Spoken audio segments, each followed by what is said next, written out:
Nobody in Caldwell Creek could explain why Noah Hawthorne smiled at his own wedding. Not the kind of smile a man wears when he is happy. It was slower than that, quieter, the kind that sits behind the eyes rather than on the lips, and it never quite reached anywhere warm. The guests noticed, the way guests always notice things they cannot name. The women whispered behind their gloves. The men looked away. And Sabrina, standing beside him at the altar in a cream dress that had belonged to her mother, kept her gaze forward because something told her that if she looked at him too closely, she would see something she was not yet ready to understand. She had known Noah Hawthorne for exactly 43 days before he proposed. That was the part nobody could make sense of either. Noah was not a man who moved quickly toward anything.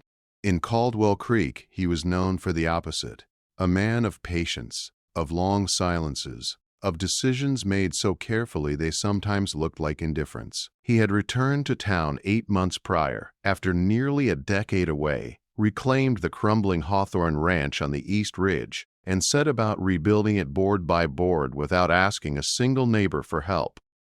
People respected that. People also kept their distance from it.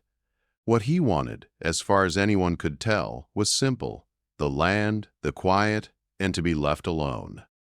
What stood in his way was a name. One name: Harlan Voss. But nobody knew that part yet, not even Sabrina. She had come into his life the way most things come into a careful man's life, sideways and without warning. Her family, the Aldermans, ran the dry goods store on the main street of Caldwell Creek. Her father, George Alderman, was a decent man with soft hands and a reputation for giving credit to families who couldn't afford not to ask.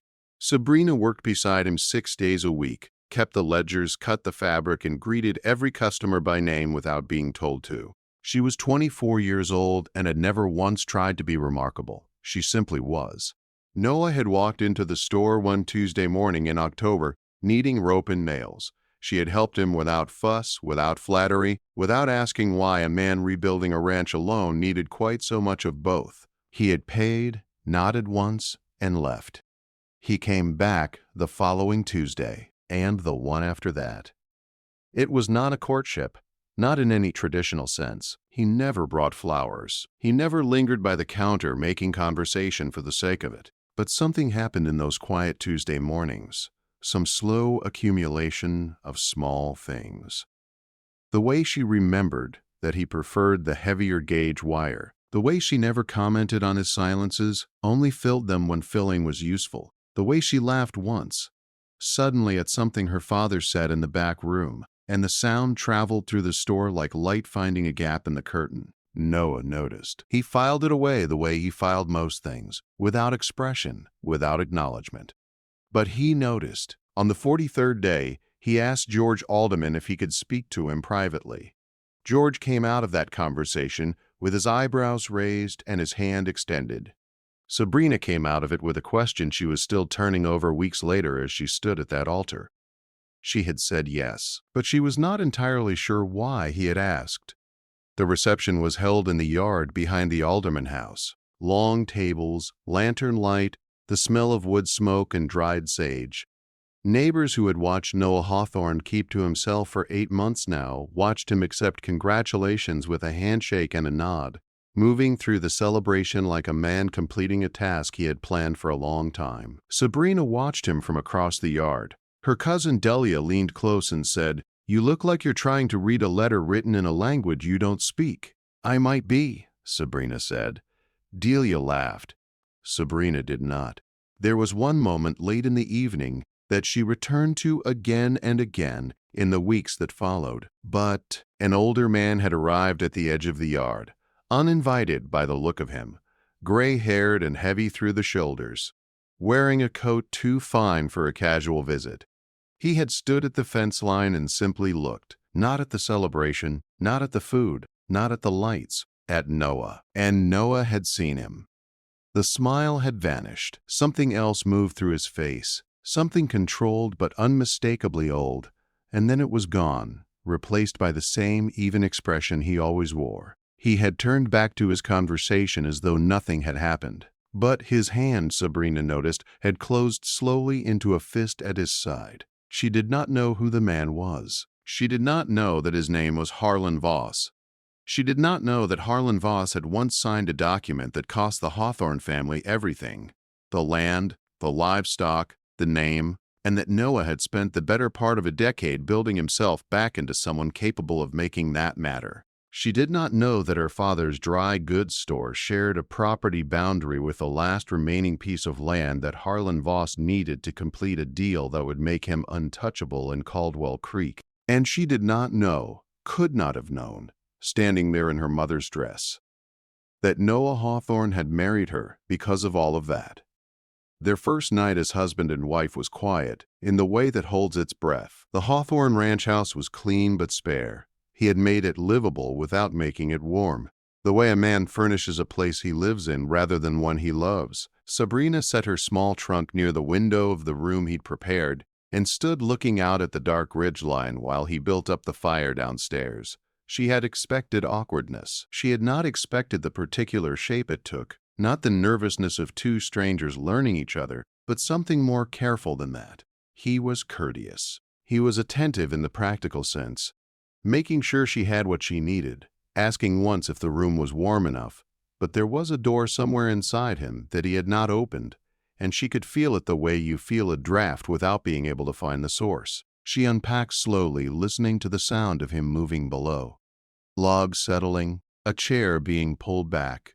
Silence. She sat on the edge of the bed and looked at the ring on her hand and thought about the man at the fence line in his coat and the way Noah's fist had closed. She thought about 43 days and a proposal she had never entirely understood. She was not afraid. That was the strange part. She was not afraid of him. She was curious about him in a way that felt, even then, like it might take longer than she had accounted for.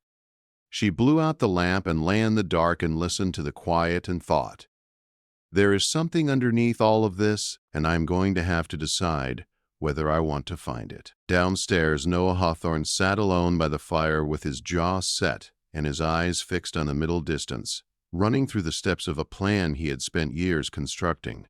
A plan that now had a woman in it who laughed like light through a curtain, and who watched him with eyes that noticed more than he had prepared for. He had not accounted for that. He told himself it didn't matter, but the thought stayed with him longer than it should have, and the fire burned low, and he did not move to add another log. The first morning of their married life began before sunrise. Sabrina woke to the sound of boots on hardwood and the distant creak of the front door closing. By the time she reached the window, Noah was already crossing the yard toward the barn, a lantern swinging low in his hand, the dark ridge behind him just beginning to separate from the sky. He moved the way he did everything, with purpose, without waste. As though the day were a problem he intended to solve before most people had opened their eyes, she dressed quickly and went downstairs. The kitchen was cold, but he had left the stove damped down with coals still glowing underneath. Whether that was habit or consideration, she couldn't tell. She built the fire up, found flour and salt in a cast-iron pan, and set about making something useful of the morning. When he came back an hour later, there was coffee and cornbread on the table. He stopped in the doorway, just for a moment, a half-second pause that most people would have missed. Then he hung his coat, washed his hands at the basin, and sat down. "You didn't have to do that," he said. "I know," she said, and poured his coffee. They found a rhythm in those first 2 weeks. Not a warm one, not yet, but a functional one. The kind that forms between two people who are both too practical to be difficult. He told her what the ranch needed. She learned it without complaint. He was not unkind. He was not cold in any way she could point to directly, but he was contained, always, as though every word he offered had been measured before it left him. She began to notice the gaps. He never spoke about his family, not his father, not his mother, not the years before he had returned to Caldwell Creek. The ranch had clearly once been something. The bones of it were good, the old fencing still carried the weight of investment. But whatever had happened to bring it to ruin, he kept that to himself like a stone in his pocket. He also never spoke about Harlan Voss. But Harlan Voss's name kept appearing anyway, the way water finds cracks. A comment from the feed merchant about the new land deal being brokered on the south end of town. A letter that arrived one morning which Noah read standing at the window and then folded very precisely and placed in the inside breast pocket of his coat. A conversation she half heard between Noah and a man named Gerald Cobb who worked the neighboring property. Something about a survey, about a boundary line, about timing. Sabrina did not ask, not yet. She was building a picture slowly, the way you do when you know that asking too directly will cause someone to take the pieces away. It was a Thursday afternoon, 3 weeks into their marriage, when the first real crack appeared. She had ridden into town for supplies. The Alderman store, her father's store, still strange to think of it that way now, was quiet when she arrived. But 2 women near the fabric bolts stopped talking when she walked in, and the silence had a shape to it. Her father emerged from the back, kissed her cheek, asked about the ranch.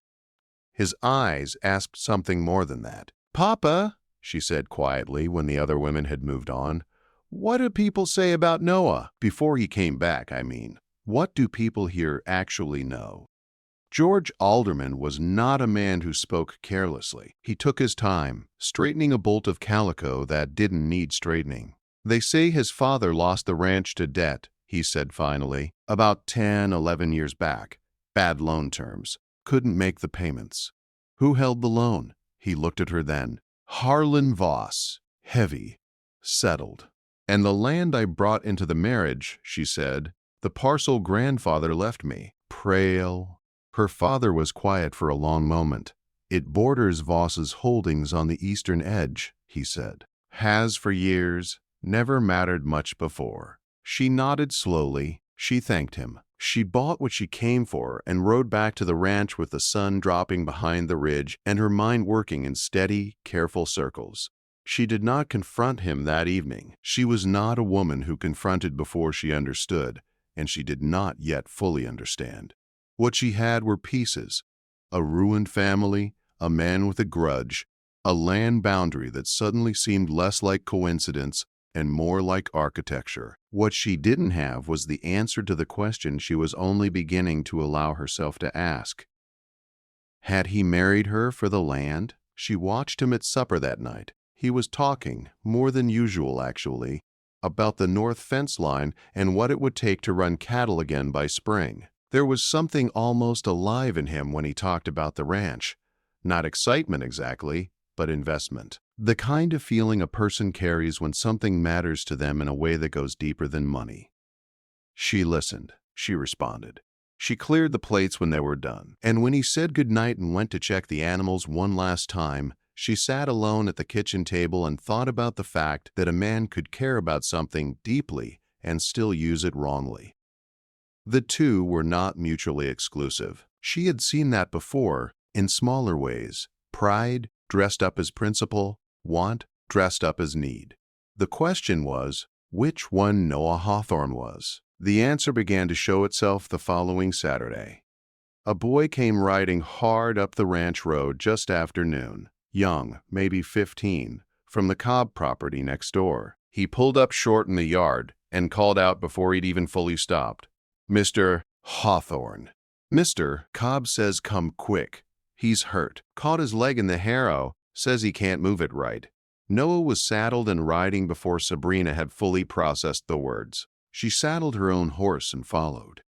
Gerald Cobb was a bachelor, had been for 30 years, and his property showed the particular kind of neglect that comes not from laziness, but from a single pair of hands spread across too much work. He was on the ground near his equipment shed when they arrived, pale and tight-jawed, one leg bent at an angle that made her stomach tighten.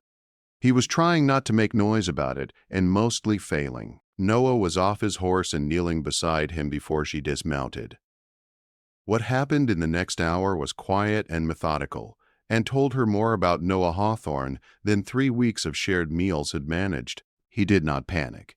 He did not perform concern. He simply acted on it. He sent the boy for the doctor, talked to Gerald in a low, steady voice while he assessed the leg, and when Gerald gripped his arm and said something she couldn't hear, Noah stayed exactly where he was and let the man hold on. She helped where she could, kept Gerald's head elevated, brought water from the well, kept her voice calm because calm is contagious and fear is too. When the doctor arrived and took over, Noah stood back and scrubbed a hand across his jaw and looked tired in a way she hadn't seen before. Not the tiredness of labor, the other kind. "He'll be all right," she said, coming to stand beside him.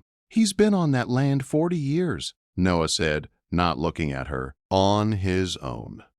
She didn't respond to that, but she filed it away.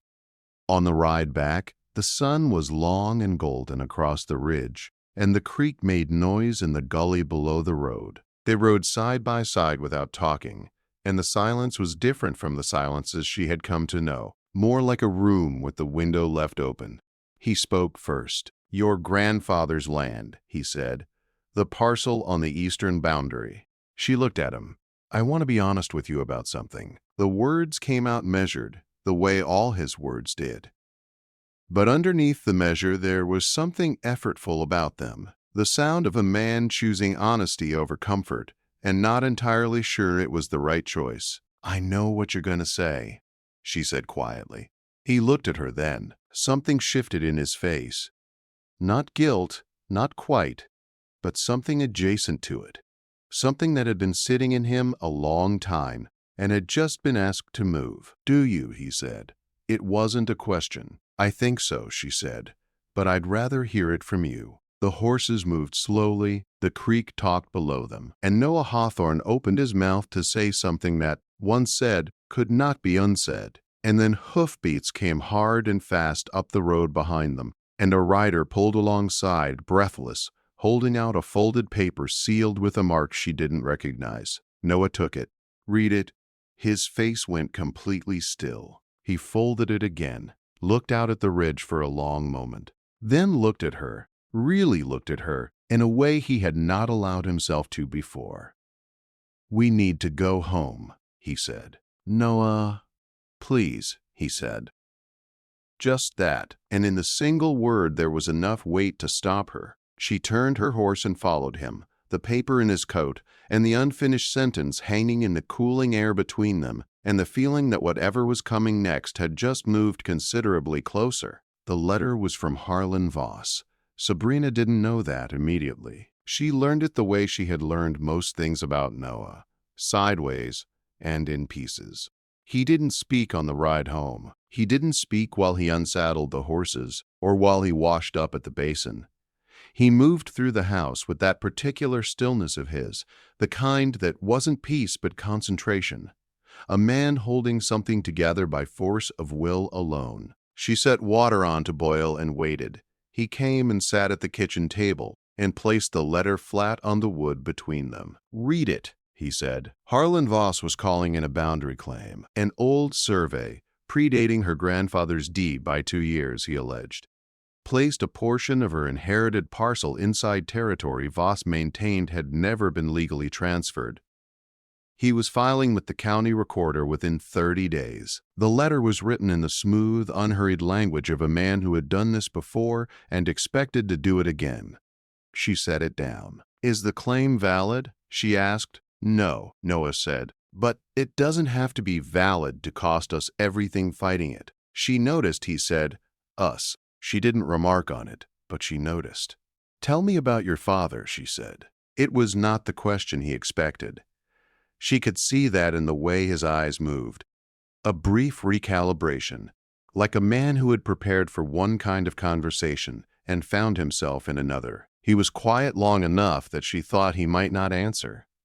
Then he did. His father, Edmund Hawthorne, had borrowed money from Harlan Voss in the spring of 1871 to get through a drought year. The terms had seemed manageable. They were not. Voss had structured the loan with a clause that allowed him to accelerate repayment on 30 days' notice. A clause buried deep enough that Edmund hadn't understood it until it was exercised. He couldn't pay.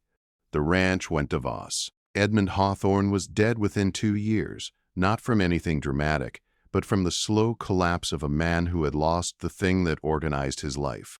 Noah had been 19. He had left Caldwell Creek because staying meant watching Harlan Voss graze cattle on his father's land. He had spent 9 years working, saving, learning the law well enough to know how it could be used and how it could be bent. He had come back when he had enough to reclaim the ranch. Voss had let it go cheap by then, had squeezed what he needed from it, and enough left over to begin building a case. The boundary claim on her land was Voss's countermove. Noah had gotten close enough to threaten him, and Voss was making sure he understood the cost of continuing. Sabrina listened to all of it without interrupting. When he finished, the kitchen was very quiet. "And the marriage," she said. Not accusatory, just direct. He looked at his hands on the table. "Your grandfather's parcel closes the eastern boundary. With it, Voss cannot complete his southern land deal. Without it," he stopped, started again.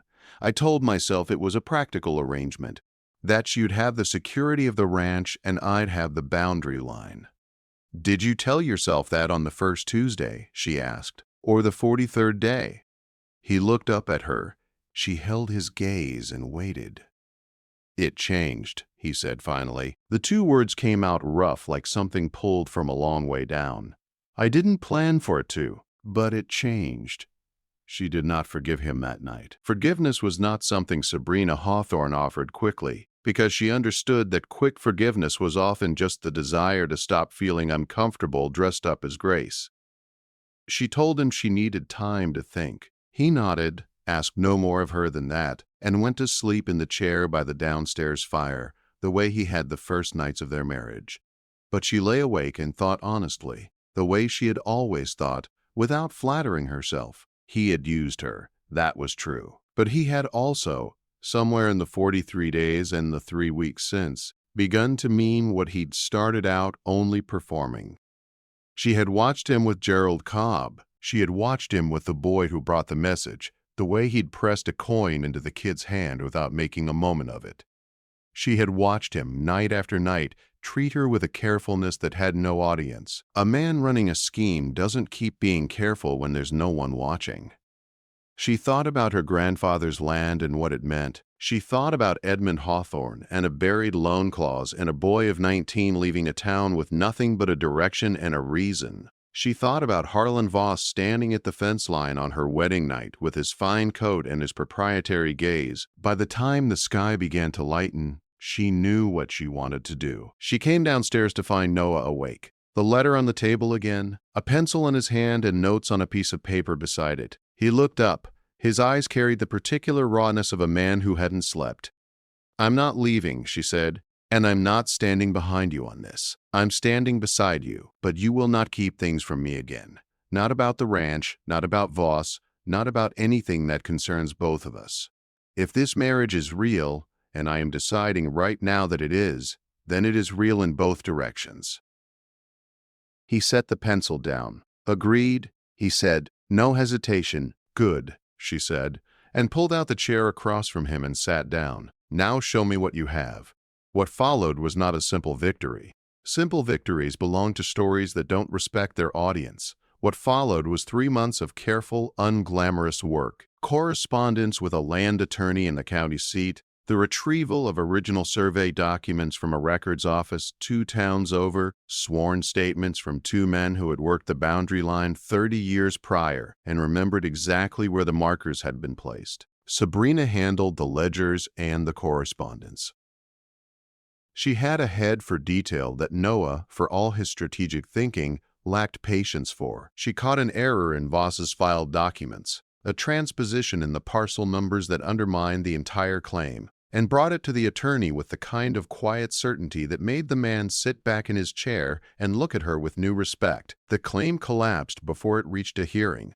Harlan Voss did not attend the county recorder's office the day the decision was filed. He sent a representative instead. Noah was there. He signed the final documents, shook the attorney's hand, and walked out into the November air and stood on the steps for a long moment. Sabrina came and stood beside him. He didn't say anything for a while. The street moved around them. Wagons and voices, and the ordinary noise of a town that didn't know or particularly care what had just been settled. "It doesn't bring him back," Noah said finally. "No," she said, "it doesn't. But it matters anyway." "Yes," she said. "It does," he exhaled slowly. And then, for the first time in a long time, the expression on his face settled into something that was not strategy, not control, not the careful management of a man carrying too much alone. It was simpler than all of that, quieter. She took his hand. He let her.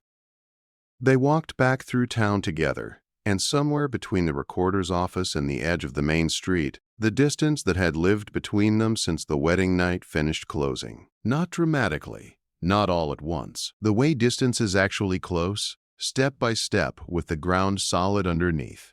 That winter was the first one that felt like theirs. He began to talk more, not excessively. He was still Noah, still a man of deliberate words, but the silences changed their quality entirely. They became the comfortable kind, the kind that don't demand filling because the people inside them already know what they mean to each other. She hung curtains in the front room. He didn't comment on them, but she caught him looking at them one evening with an expression she had come to recognize as his version of being pleased. He built shelves in the kitchen without being asked, measured 3 times, came to find her when he was done to see what she thought. She told him they were slightly uneven on the left side. He looked, she was right. He fixed it without a word and came back and asked again. She told him they were perfect. He smiled, and this time it reached somewhere warm. By the following spring, the north fence was repaired and the first cattle were on the land.